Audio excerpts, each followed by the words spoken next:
Bonjour à tous, c'est Pierre-Alexandre pour Technoid et bienvenue pour cette prise en main sur le Nubia Z17 Lite.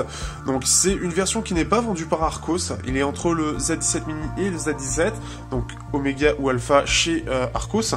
Et donc c'est un smartphone qui m'a été envoyé par Geekmall, donc je les remercie. À savoir que pour résumer un peu Geekmall, qui est un nouveau choc qui est en train d'émerger donc en Europe, donc en termes d'avantages, DHL pour 10 €.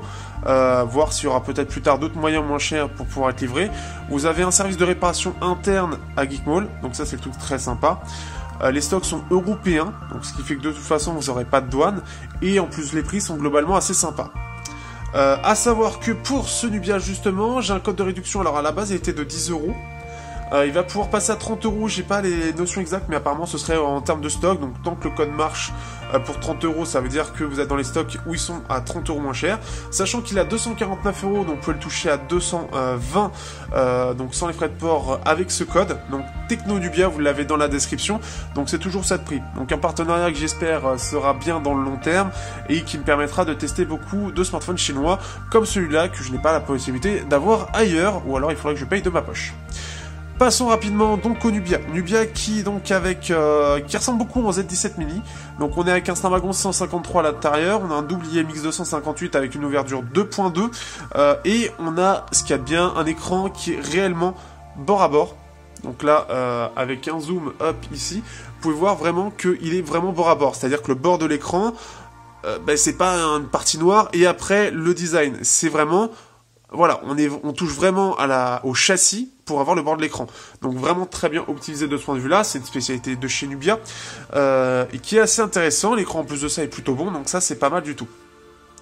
Ce qui est plutôt bien en fait, c'est que ça apporte un vrai petit plus en fait en termes de prise en main, et je le trouve beaucoup plus sympathique à la mise en place que du 18/9 qui permet d'avoir ce même système où c'est un peu moins large, sauf qu'on a un écran plus grand et on n'a pas forcément la même qualité d'affichage, on n'est plus en 16/9.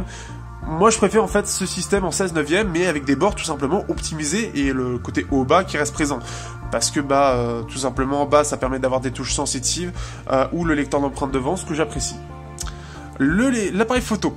Alors on m'en a dit beaucoup de choses. Alors ce qu'il y a de bien c'est que il est, comment dire, en plein jour il est plutôt bon.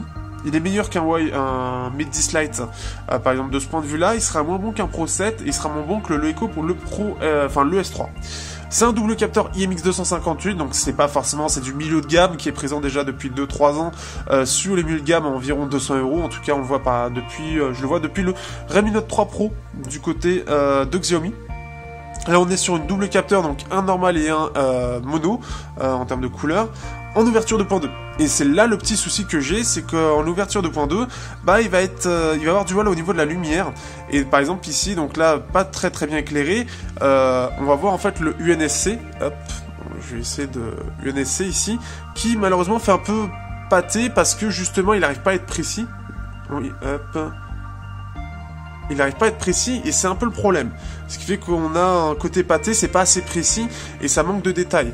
Et ça va être le gros souci de la partie photo qui pourtant en termes logiciels est vraiment bien géré avec pas mal de petites options.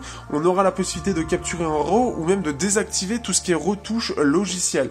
Par contre après je suis pas assez bon de ce point de vue là, mais ce qui est bien et je vous montrerai dans le test complet, c'est qu'on va vraiment avoir aucune retouche, donc ça va être vraiment un JPEG mais brut, sans retouche de la photo qui a été capturée avec tous les défauts, donc sans lissage, sans suppression de tous les défauts de la photo, donc tout ce qui est aberration chromatique, tout ce qui est vous savez, tout ce genre de choses. Donc ça c'est sympa.